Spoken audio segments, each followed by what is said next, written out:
Do you love old cars and trucks? Join us on Bring 'em Back to Life, where we search the salvage yards and backyards of America to find that gold mine of a parts car or that restorable gem in the rough. Come with us down memory lane as we elevate the status of our salvage yards to outdoor museums of automotive history. Here is my 1956 Chevrolet convertible. The damage on the car was from the rear of the front tire to the front of the rear tire only.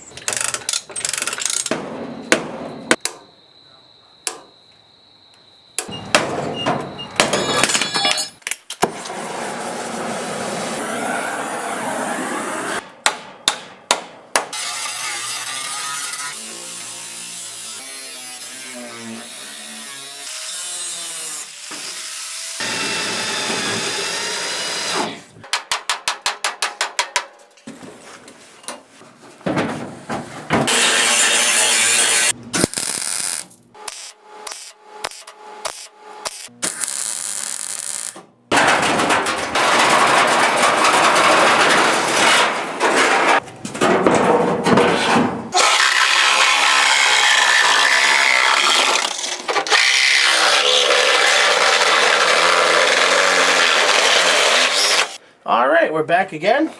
As you can see, when you're putting a floor in, you want to take a standard sheet metal screw with a self-tapping end. Phillips preferably, because it's easier to back out, or bolt, whatever you prefer, whatever you have on hand. You have the floor down. You want a nice counterweight. Now me, I'm about 300 pounds, a healthy American. I am my own little counterweight here. So what we're doing is actually putting a screw every 6 to 10 inches. And the reason you don't do a screw every inch after inch after inch is you have to weld all these holes back up. So be very careful on how you place them. As you can see, we start at a corner, we go to this corner. We've already crisscrossed, we've done a little off-scene here off camera, but I criss-cornered the ends, so now that it'll be level. We're not welding it right now, we're only just tacking it into place to fit the rest of the body panels. So, I'll show you guys how we do this, and you want to get a nice even area. Don't go too close to the edge, because remember, you have to weld this when you're done. So you want to keep about a good 1/8 of an inch, 1/2 inch variance so you know where you're going. And always be safe.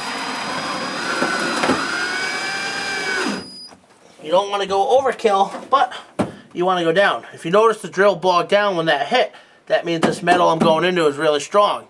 If it was a real cheap metal, like we have over here, a rusted metal rather, it would have pulled the screw right back up, and then we don't want to weld to that because obviously it's not going to hold.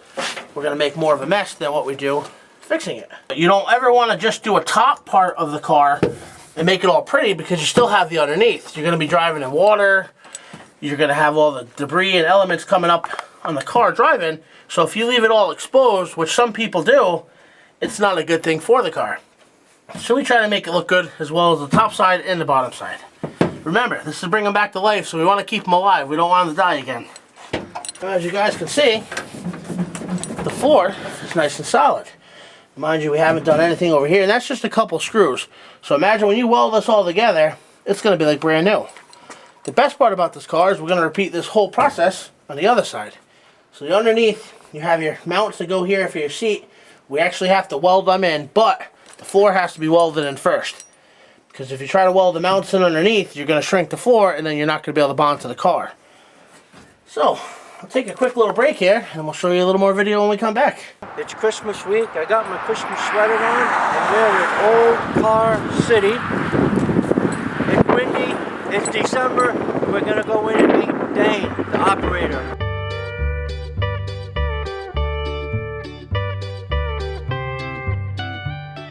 Here is the aerial map. Here's the highway, here's the building. You're looking back this way, right through there. That's 32, 34 acre solid cars, 1972 and older, almost all American. If you go every trail in here, you go over 6 miles. And we got them counted by families in here. Ford, Chrysler, Chevrolet, Ford, Chrysler, Chevrolet, all scattered all around. We'd get one line full, and then we come over here, might put in another line of Chevrolet as we went along through the years. This first area right here, which is right behind here, is where it first started, 1931. My mother and daddy This car has been sitting in here for 66, 68 years, hadn't been touched. Trees grow wild. We don't cut nothing out there except the trail. We keep it clean. Trees has got the cars raised up and come through the windows, and some of them like that, but this is the oldest and longest area here. In 1980, I was out of room, and I came back here and bought 26 more acres, so we started adding it back here. We had cars in the 80s, or early 80s, running out in the highway almost. So this ground came up for sale, and I bought it. And people comes and stays 1, 2, 3, and 4 days, consecutive days. They fly in here from other countries to Atlanta, get a car, come up here, get a hotel, stay 1, 2, 3, 4 days. And that's been the record, 4 days for several years. But then, first of this year, a guy came and stayed 12 consecutive days, taking pictures every day. How did you get an airplane? We built it. We built it out of old rusted barn tin. My name is Jeff Lewis. I'm Dean's son. And growing up as a kid, I grew up right across the road from the junkyard here. In those days, it was an active car and parts junkyard. Somewhere in the 80s, he found a niche in the classic car market, and it's been that way ever since. And now it's a major tourist attraction, and we welcome people from all over the world here. I'm standing beside what I would call an old wrecker. Some of you may know it as a tow truck also. But when I was a kid growing up, this is the truck that my dad and I would go out around the area to collect old cars that he would purchase from someone's yard, someone's chicken house, or an auction perhaps. And this is what we would use to hook up those old cars and bring them here to this junkyard. Many of those cars are actually still here. That's hard to believe, but they still are. But there's a lot of good memories here, and I even got to drive this truck a time or two, but I was too young to actually control a car in it. It might weave all over the road. A lot of good memories here, and I enjoyed playing out here as a child also, me and my buddies. We had a great time. Hope you all come and visit us soon.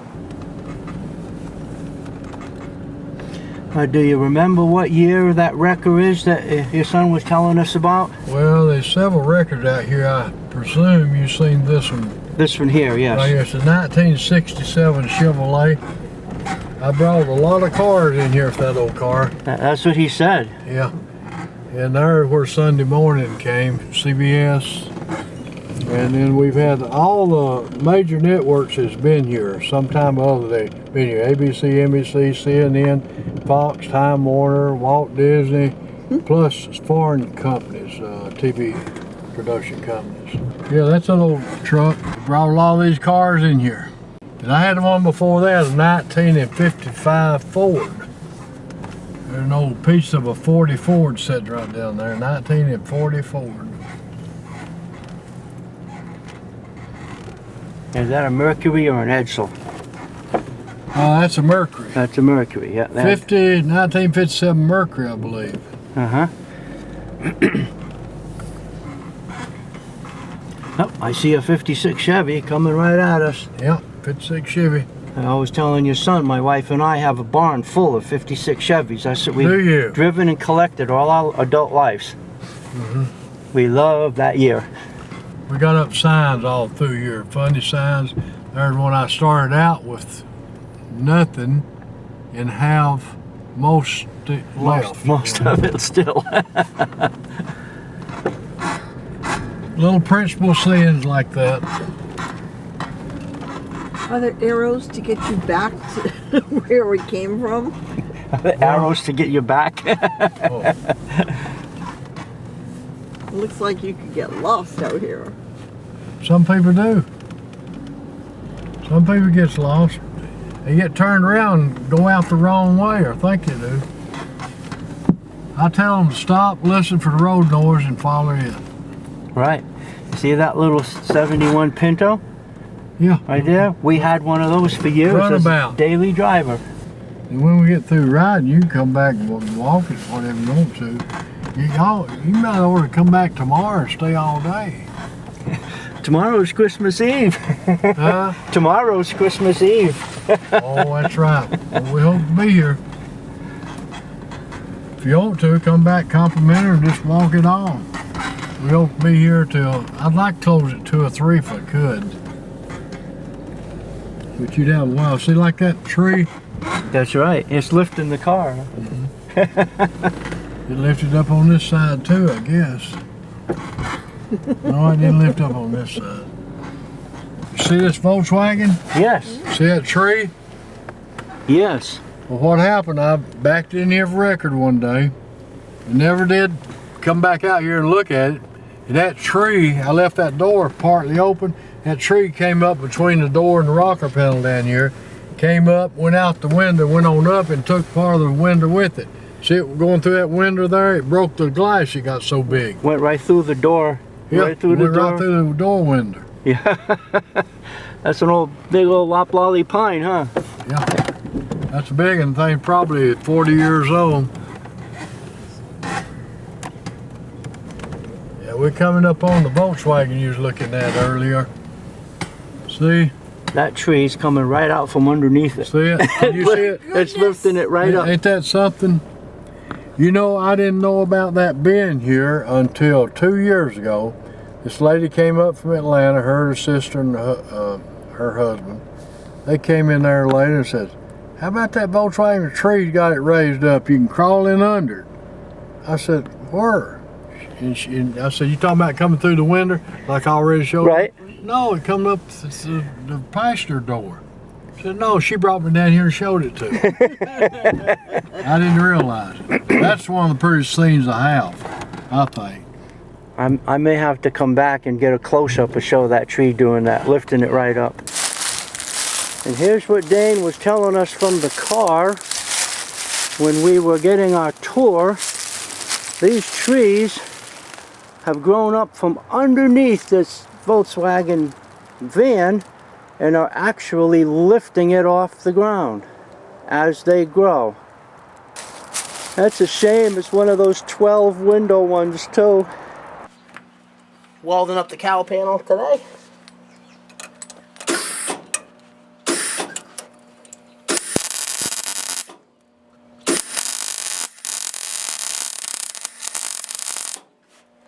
Always be careful to make sure you don't have a fire on the inside of the car. And make sure you have a fire extinguisher or a wet rag so you can keep it cool. We're just gonna fill in a little bit here and then use a hammer and I'll show you how to beat it down. Watch your eyes at home.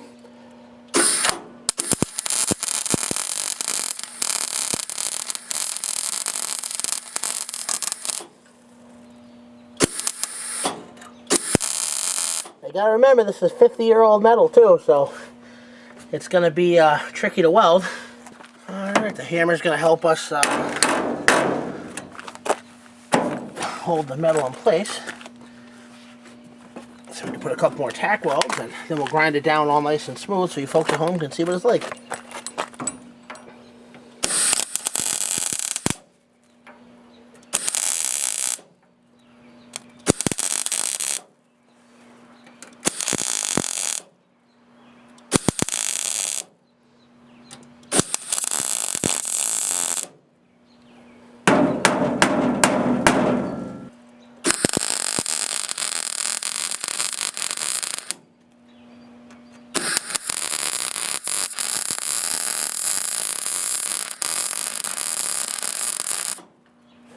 It's really hard with an old car to get a nice weld going because the metal's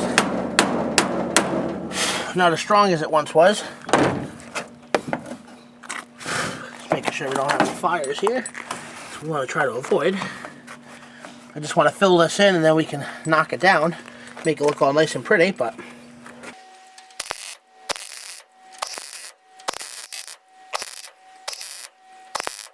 this part is crucial.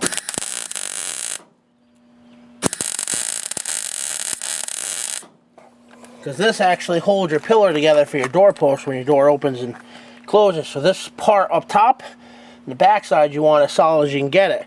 Because if you don't, what's going to happen, it's going to pull and rip every time you open and shut your door. Then you're not going to have very good body lines. Alright, she's coming together there.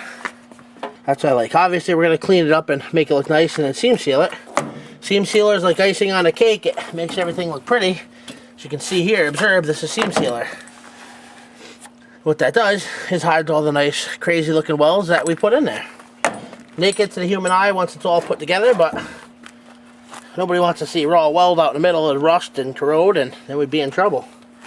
But today, we're in luck because we have some seam seal in our brush, but that's the very last thing we do. Seam sealer, it's very, very flammable.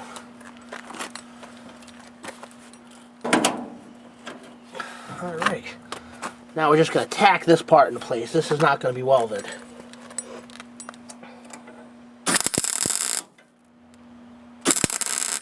Because as you can see, it still has seam sealer. And that's my other point. We've talked about very flammable. But we need a couple tacks before we can put the outer piece on. We'll clean it, put a few tacks on that, and then we'll seam seal over it. Seam sealer is as strong as steel on a car when it's supplied and it hardens. You can take this hammer and you will not break seam sealer. Seam sealer will scratch, but it will not go through. Penetrates right to the end. This was our pinch weld, which you guys can see earlier in the show, that we straightened from the old car. If you go back in Dennis's channel, you'll be able to see all the progress we made. This didn't look straight before. It was definitely, we could say, left field out there, kind of. It was crushed. But not anymore. Here's what they call the oil can van. I see that, yes. Lots of old quarts of oil. Yeah. There's oil still in some of them. This first time I brought anybody out here to show in years. Why First time you have. Really? Well, first time anybody has. We just never did do this, but Ben, I afraid you didn't have enough time when you was walking.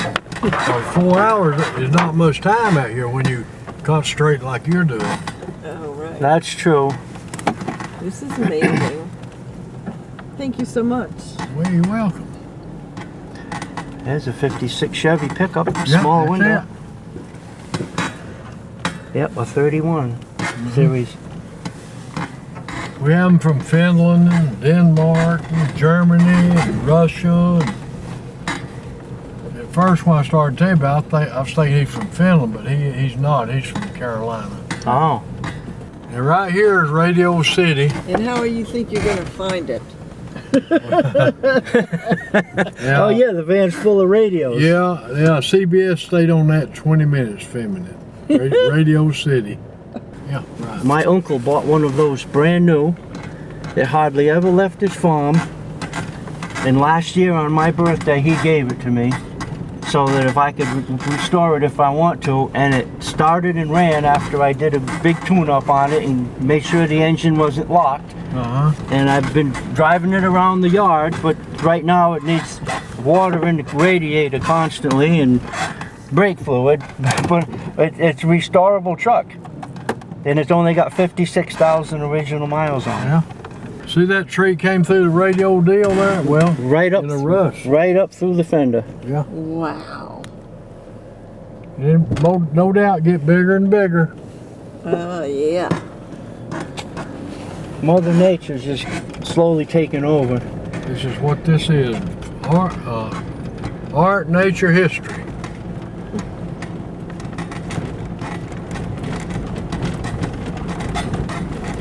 Now, when I wrote the introduction to the TV show, when I started to make it, I wrote the dialogue that we go to outdoor museums of automotive history, and that's what you've got. Say you like old trucks, if you've been looking for one and you've had no luck, come along with us, a trip down memory lane, on a walkabout, you'll be glad that you came.